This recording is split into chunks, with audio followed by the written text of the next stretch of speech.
నమస్తే. ప్రస్తుతం మనతో పాటు ప్రముఖ విశ్లేషకులు ఇమ్మంది రామారావు గారు ఉన్నారు. ఆయనతో మాట్లాడదాం. నమస్తే సార్. నమస్తే సార్. కేఏ పాల్ అంటే మనందరికి తెలిసిందే, ఇంకా ఆయన గురించి మనం ప్రత్యేకంగా చెప్పుకోకర్లేదు. కానీ ఈయన పైన పంజాగుట్టలో అటు విశాఖలోను కేసు నమోదైందని చెప్పి వార్తలు వస్తున్నాయి. ఇక్కడ ఎల్బీ నగర్ టికెట్ ఇస్తానని చెప్పేసి కిరణ్ కుమార్ అనే వ్యక్తి దగ్గర 50 లక్షల వరకు తీసుకున్నారు, దానికి సంబంధించిన ప్రూఫ్లు కూడా ఉన్నాయి అని చెప్పేసి పంజాగుట్టలో కేసు నమోదైంది కేఏ పాల్ పైన. అసలు ఎలా అంటారు? What is KA Paul? KA పాల్ని పోలీస్ స్టేషన్లో పెట్టి లాఠీ విరిగిపోయినంత వరకు కొట్టాలి, అప్పుడే ఆయన బుద్ధి వస్తుంది. నిన్న నువ్వు ఎవరైతే ఎవరికి కావాలయ్యా, మొన్న నువ్వెవరైతే ఎవరికి కావాలి, ఏదో రాజకీయ అయినటువంటి ఒక చావు దెబ్బ నీకు తగిలింది, దాన్ని నువ్వు పిచ్చెక్కిపోయి అప్పుడు ఆ ప్రెసిడెంట్ నా దగ్గర ఉన్నాడు, ఈ ప్రైమ్ మినిస్టర్ నా దగ్గర ఉన్నాడు, ఆ సీఎంకి బోర్డంత డబ్బులు ఇచ్చాను, అనాథులు చాలామంది ఉన్నారు, వితంతువులు చాలామంది, ఎవరికి కావాలి మనకి? What is today? పిచ్చిపడి తిరుగుతున్నావు పార్టీ పార్టీ పార్టీ అని. నువ్వు పార్టీ అనేది నువ్వు ఎస్టాబ్లిష్ చేసావు అని అంటే ఏదో పెట్టుకున్నారు, కానీ ఆ పార్టీకి ఎవరైనా ఓటేస్తారా? కనీసం నీ పక్కన నీ డబ్బులు తీసుకొని తిరిగిన వాళ్ళైనా ఓటేస్తారా? అవి తెలుసుకోకుండా పార్టీ పెట్టడం ఏంటమ్మా, జనాల్ని మోసం చేయడం తప్ప. ఆయన కాబట్టి ఒక 50 లక్షలు ఇచ్చాడు. అంతకుముందు తిరుపతిలో 70 లక్షలు తీసుకున్నాడు. ఆయన మీద ఇటువంటి మోసపూరితమైనటువంటి కేసు అఫీషియల్గా కేసులు వస్తున్నప్పుడు అసలు ఎలక్షన్ కమిషన్ అయినా సరే ఈ పార్టీని రద్దు చేయాలి. లేదురా బాబు, దీని పేరుతో డబ్బులు దండుకుంటున్నావు, అనర్హుడు అని చెప్పేసి. ప్రజా జీవితంలో 50 లక్షలు అంటే ఎంత కష్టం అమ్మా. ఇప్పుడు వాడంతా అమాయకుడు, వాడంతా మూర్ఖుడు. కేఏ పాల్ లాంటి వాడు పార్టీ పెట్టాడంటే కళ్ళు మూసుకొని 50 లక్షలు ఇచ్చాడు ఏంటి? ఇంకా జనంలో ఇంకా కూడా ఒక చైతన్యం కానీ ఏమి రాలేదనమాట. కేఏ పాల్ ఏమిటి, వాడు హోటల్లో ఉండి హోటల్ బిల్లు ఎగ్గొట్టేసి అమెరికాలో ఎవడడుకో ఫోన్ చేసుకుని అడుక్కొని తీసుకు బిల్లు కడతాడనమాట. తర్వాత ఏవో వానికి ఉన్నటువంటి లోపాలు ఉన్నాయి, లోపాల గురించి మనం మాట్లాడద్దు. ఆయన మానసిక స్థితి బాగలేనప్పుడు ఉన్నదాంతో సరిపెట్టుకొని విశాఖపట్నంలోనో చిట్టి వలస అనేది వాళ్ళ సొంత ఊరు మాట. చిట్టి వలస, ఆ ఊర్లో పెరిగిన వాడినే నేను. దాన్ని తగరపు వలస అని కూడా అంటారు. మా ముందు పెరిగిన వాడే కేఏ పాలు. కేఏ పాల్ తాలూకు ఫాదరు ఒక కాంపౌండరు, నీతిగా బతికాడు. ఈయన మొత్తానికి ఏంటంటే నర్సీపట్నంలో ఇంటర్మీడియట్ చదవలేదు, 10th క్లాస్ అయిపోయింది. ఆ 10th క్లాస్ కూడా నర్సీపట్నంలో చదివాడేమో, పూర్తి వివరాలు తెలియదు, కానీ నర్సీపట్నంలో కూడా చదువుకున్నాడు.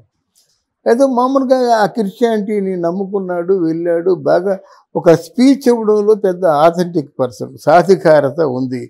ఎవరికి స్పీచ్ ఇచ్చినప్పటికి కూడా ఒక 1000 మంది, 2000 మంది, 1,00,000 మంది. అమెరికాలో స్పీచ్ ఇచ్చినప్పుడు 10 లక్షల మంది కూడా వచ్చారు. అది ఆయన స్థితి.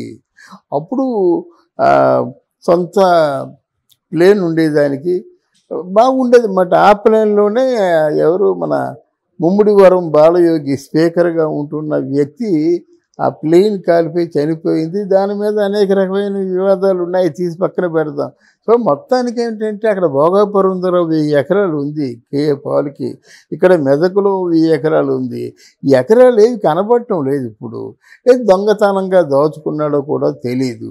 ఇటువంటి సమయంలో అక్కడ లాస్ట్ టైం ఎన్నికల్లో నరసాపురంలో నామినేషన్ పత్రం ఎలా నింపాలో తెలియక ఆ చల్లని నామినేషన్ పత్రం రాసుకున్నవాడు ఎలా పనికొస్తాడు? తన నామినేషన్ పత్రం తన సంతకం సరిగ్గా పెట్టాలి కదా. బయటకు ఎంత పని అయిపోయింది, నామినేషన్ పత్రం కరెక్ట్గా నింపలేదన్నాడు.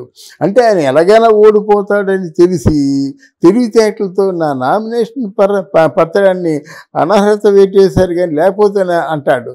మరి అందువల్ల ఎందుకని సేఫ్టీగా చేసుకున్నాడు, నిజంగా ఆ ఆదుర్తాలో మర్చిపోయాడు, అది వేరే విషయం. ఇప్పుడు జనంలోకి రాకూడదమ్మా. జనం ఎవరెవరు డబ్బులు ఇస్తే కానీ టీ ఇవ్వరు. సెలబ్రిటీ అని వచ్చినట్టయితే సెలబ్రిటీ ఎంతమందితో వస్తారో అంతమందికి టీలు, కాఫీలు, బిస్కెట్లు ఇచ్చేస్తారన్నమాట. తిరిగి వాళ్ళు డబ్బులు ఇస్తారో ఎవరో తెలియకుండా.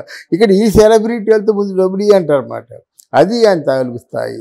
ఈ స్థాయి మనిషిని పార్టీ అధ్యక్షుడిగా అనుకోవడం కానీ పొరపాటు. ఇప్పటికైనా ప్రజలు తెలుసుకోవాలి. ఈ డబ్బులు వస్తాయా? పోలీస్ స్టేషన్లో కేసు వేశారు. ఇప్పుడు నేను చాలా కష్టాలు ఉన్నాయి, ఐ డూ అడ్మిట్, నేను తీసుకున్నాను, తీరుస్తాను. దానికి నెలకి ఎంతో 5,000 10,000 తీరుస్తా, ఎప్పటికైతే అప్పుడు అవుతాయి.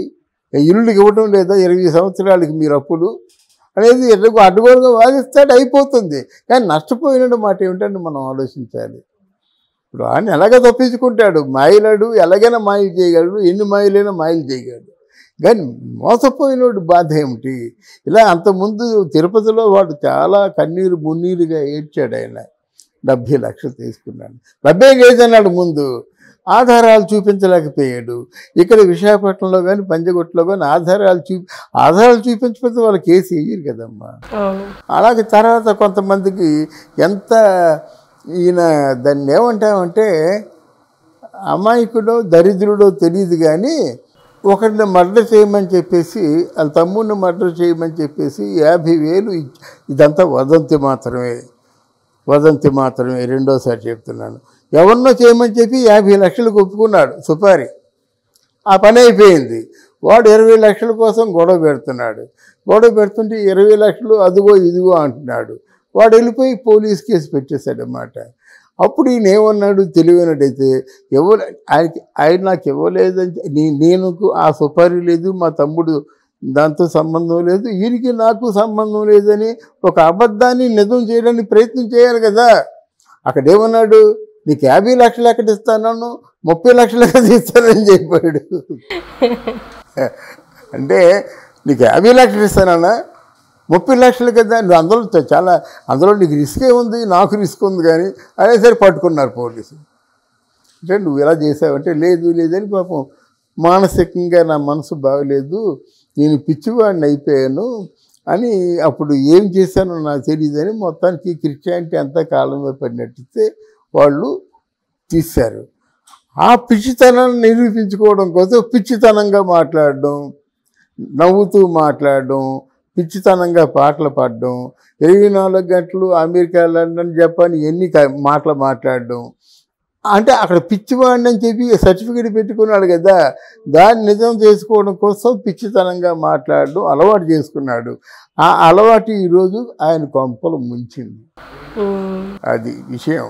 అందువల్ల కేపాల్ గురించి మనం మాట్లాడుకోకదా. అంటే ఇప్పుడు ఈరోజు ఆయన స్థితి బాగలేదు. Keep quiet, that's all. ఇంగ్లీష్లో సామెత ఉందమ్మా, సంథింగ్ ఈజ్ బెటర్ దెన్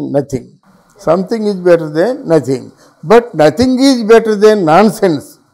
ఈ నాన్ సెన్స్ మాట్లాడడం తప్పించుకుంటే కేపాల్ బాగుపడతాడు, లేకపోతే ఇలాగే ఎవరెవరు పట్టుకుపోతారు.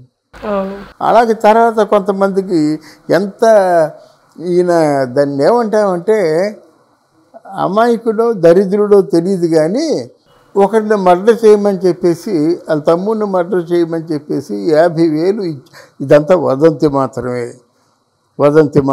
రెండోసారి చెప్తున్నాను. ఎవరినో చేయమని చెప్పి 50 లక్షలకు ఒప్పుకున్నాడు సుపారి. ఆ పని అయిపోయింది. వాడు 20 లక్షల కోసం గొడవ పెడుతుంటే 20 లక్షలు అదిగో ఇదిగో అంటున్నాడు. వాడు వెళ్ళిపోయి పోలీస్ కేసు పెట్టేశాడన్నమాట. అప్పుడు ఈయన ఏమన్నాడు తెలివైనట్టయితే, ఆయన నాకు ఇవ్వలేదని, నేను ఆ సుపారీ లేదు, మా తమ్ముడు దాంతో సంబంధం లేదు, వీరికి నాకు సంబంధం లేదని ఒక అబద్ధాన్ని నిజం చేయడానికి ప్రయత్నం చేయాలి కదా. అక్కడేమన్నాడు, నీకు 50 లక్షలు ఎక్కడ ఇస్తాను, 30 లక్షలు ఎక్కడ ఇస్తానని చెప్పాడు.